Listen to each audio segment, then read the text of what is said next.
Assalamualaikum warahmatullahi wabarakatuh. Waalaikumsalam Waalaikumsalam warahmatullahi warahmatullahi wabarakatuh. wabarakatuh. Kami dari kelompok 3 akan mempresentasikan Undang Republik Indonesia Nomor 24 Tahun 2011 tentang Badan Penyelenggara Jaminan Sosial. Kelompok 3 yang beranggotakan Rahma Fauziah, Ade Elan, Dep Yosafat Benaya, Sombing, Dandi Muhammad Anwar, Muhammad Alam Nadrata. Latar belakang.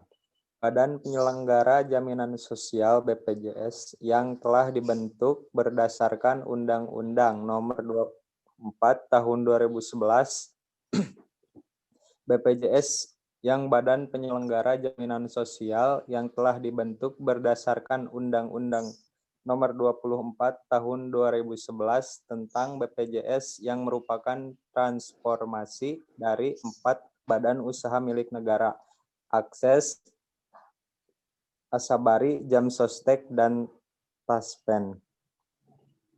Melalui Undang-Undang Nomor 24 Tahun 2011 ini, maka dibentuk 2 jenis BPJS, yaitu BPJS Kesehatan dan BPJS Ketenagakerjaan. BPJS Kesehatan menyelenggarakan program jaminan kesehatan dan BPJS Ketenagakerjaan menyelenggarakan program jaminan kecelakaan kerja. Jaminan hari tua, jaminan pensiun, dan jaminan kematian.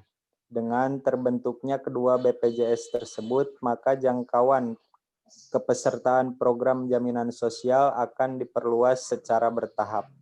Undang-Undang Nomor 24 Tahun 2011 mewajibkan pemerintah untuk memberikan 5 jaminan dasar bagi seluruh masyarakat Indonesia, yaitu jaminan kesehatan, kecelakaan kerja, kematian, pensiun, dan tunjangan hari tua. Jaminan dimaksud akan dibiayai oleh perseorangan, pemberi kerja, dan atau pemerintah. Dengan demikian, pemerintah akan mulai menerapkan kebijakan universal health coverage dalam hal pemberian pelayanan kesehatan kepada masyarakat, di mana sebelumnya pemerintah pusat hanya memberikan pelayanan kesehatan bagi pegawai negeri sipil dan ABRI polisi. Pembahasan baik bab 1 yang akan dibacakan oleh Rahma. Kepada Rahma dipersilahkan.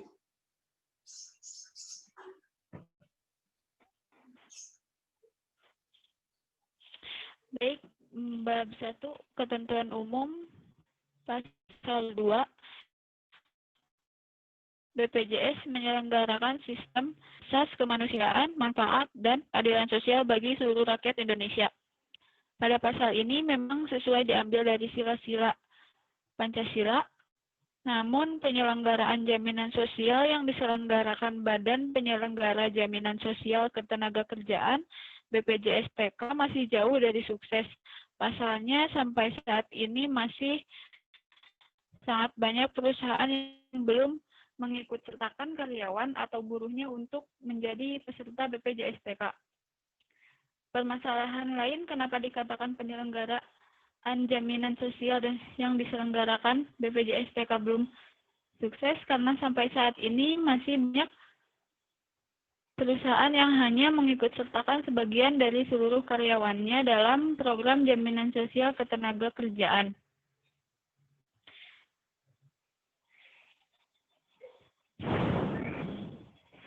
Permasalahan lain adanya dalam BPJS Kesehatan, adanya kenaikan kembali tarif Badan Penyelenggara Jaminan Sosial Kesehatan yang diputuskan Presiden Joko Widodo melalui Perpres 64 tahun 2020.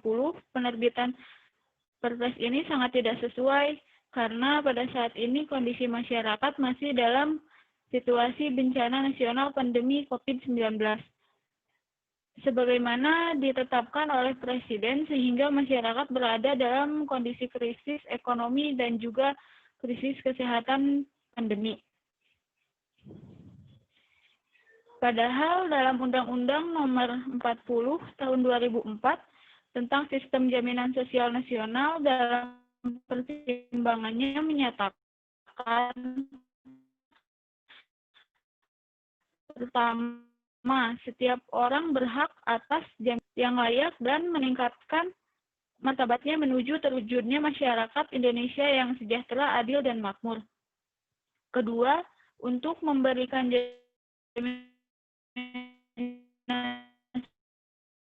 sosial yang menyeluruh negara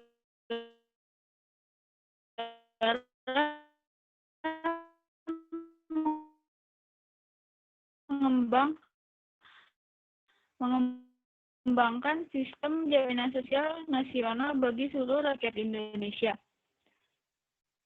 Selanjutnya, pada bab 3, status dan tempat kedudukan penyelenggaraan program sosial. Tapi kenyataannya masih banyak perusahaan sering terluntar atau omset perusahaan. Padahal kepesertaan karyawan dalam BPJS Ketenagakerjaan sangat berguna.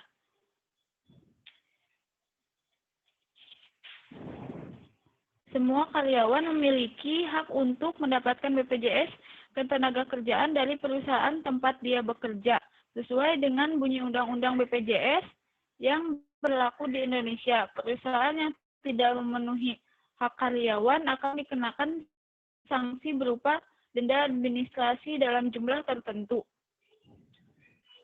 Dengan demikian, Dewan Jaminan Sosial Nasional harus lebih ketat dalam memonitoring dan mengevaluasi penyelenggaraan program jaminan sosial, agar para direksi dapat memimpin perusahaan atau yayasan dengan baik dan dapat memberikan pelayanan yang baik bagi karyawannya.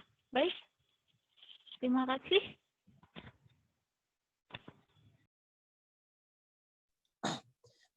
Baik, selanjutnya bab 4 dan bab 6 yang akan dibacakan oleh Saudara Dandi. Kepada Saudara Dandi dipersilahkan. Bab 4. Fungsi, tugas, wewenang, hak, dan kewajiban BPJS. BPJS adalah badan hukum yang menyelenggarakan program jaminan sosial yang mempunyai tugas, hak, wewenang, dan kewajiban untuk dilakukan kepada peserta. Pasal 13 ayat 2 tahun 2011 yang berbunyi bahwa BPJS harus mengembangkan aset dana jaminan sosial dan aset BPJS sebesar-besarnya untuk kepentingan peserta. Pada pasal ini disebutkan kewajiban dari BPJS adalah mengembangkan asetnya agar seluruh peserta BPJS bisa terbantu oleh aset BPJS apabila harus berkaitan dengan administrasi di rumah sakit dan menjamin kesehatan para pekerja BPJS. Namun nyatanya yang terjadi baru-baru ini iuran BPJS meningkat 100% sehingga menjadikan bahan pertentangan di kalangan masyarakat yang sedang dilanda pandemi dan juga ekonomi kritis. Padahal dalam nilai yang tercantum di Pancasila pada lambang padi dan kapas disebutkan bahwa perwujudan keadilan sosial bagi seluruh rakyat para peserta dan perilaku yang adil harus diterapkan dalam bidang ekonomi, sosial, dan politik. Maka dari itu BPJS harus benar-benar mengelola aset agar seluruh peserta BPJS bisa membayar iuran dengan ringan. Bab 6. Organ BPJS. Organ BPJS Kesehatan adalah Dewan Pengawasan dan Direksi yang dalam pelaksanaan tugas, wewenang, dan tanggung jawab berdasarkan Undang-Undang Nomor 40 Tahun 2004 tentang Sistem Jaminan Sosial Nasional dan Undang-Undang Republik Indonesia Nomor 24 Tahun 2011 tentang Badan Penyelenggaraan Jaminan Sosial.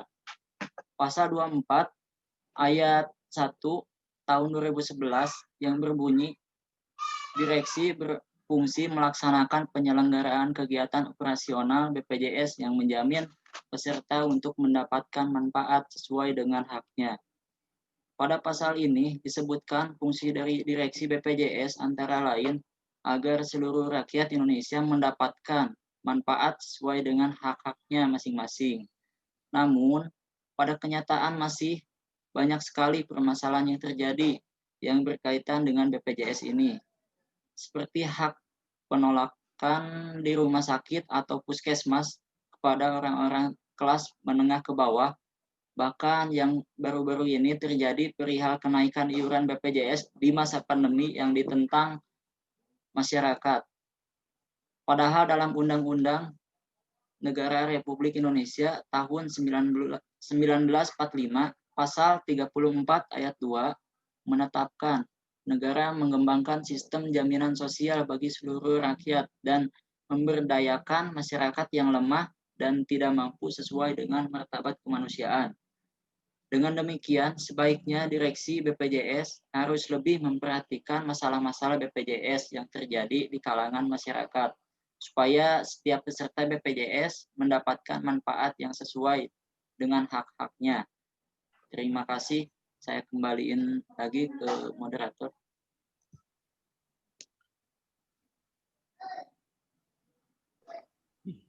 Baik, selanjutnya bab 12, bab 8, dan bab 9 yang akan dibacakan oleh Dep. Kepada Dep dipersilahkan.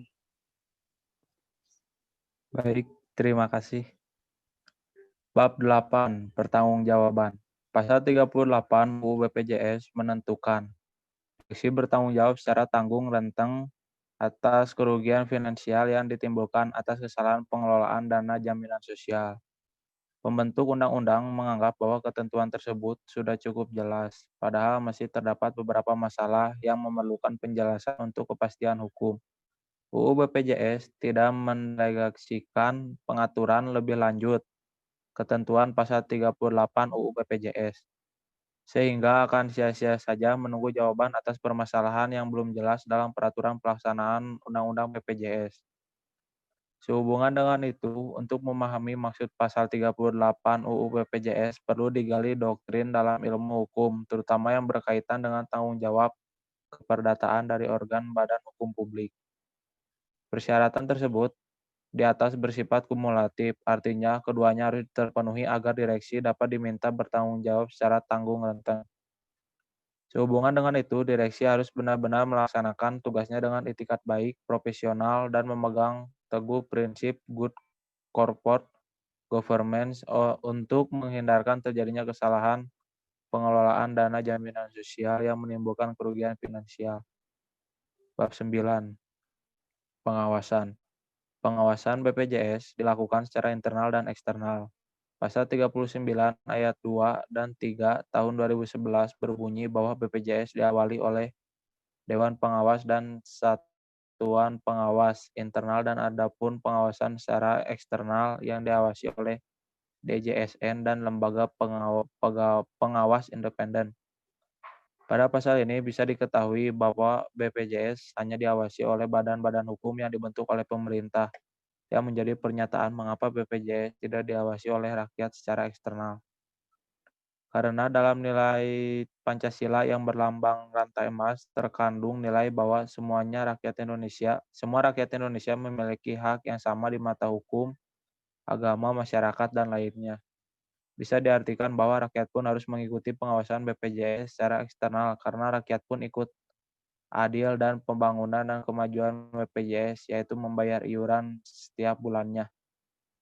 Terima kasih, moderator. Baik, selanjutnya bab 12 dan bab 13 yang akan dibacakan oleh Alam. Kepada Alam dipersilahkan. Ya, terima kasih. Saya akan membacakan bab 12 dan 13. Penyelesaian sengketa. Dalam pasal 48 ayat 2 yang berbunyi, BPJS wajib menangani pengaduan paling lama 5 hari kerja sejak diterima pengaduan.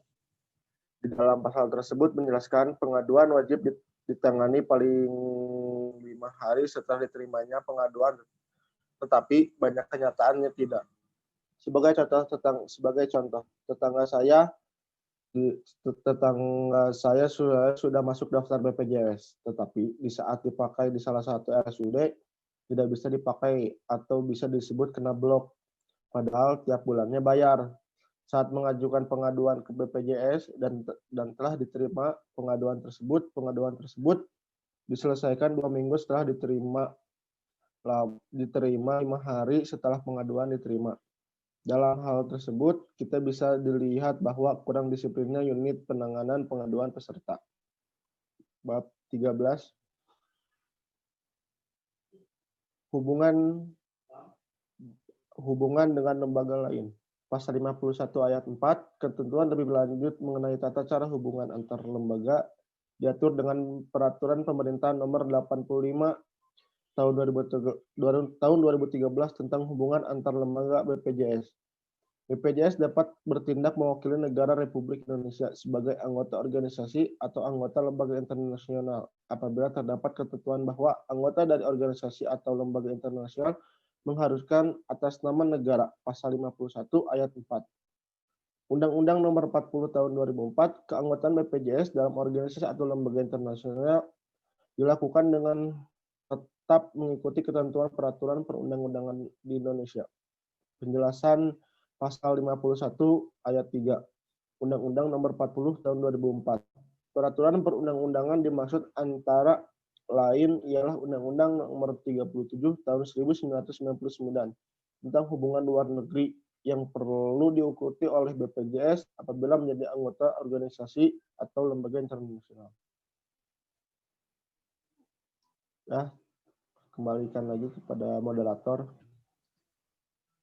Baik, mungkin itu saja presentasi yang dapat kami sampaikan tentang Undang-Undang Republik Indonesia Nomor 24 Tahun 2011 tentang Badan Penyelenggaraan Jaminan Sosial.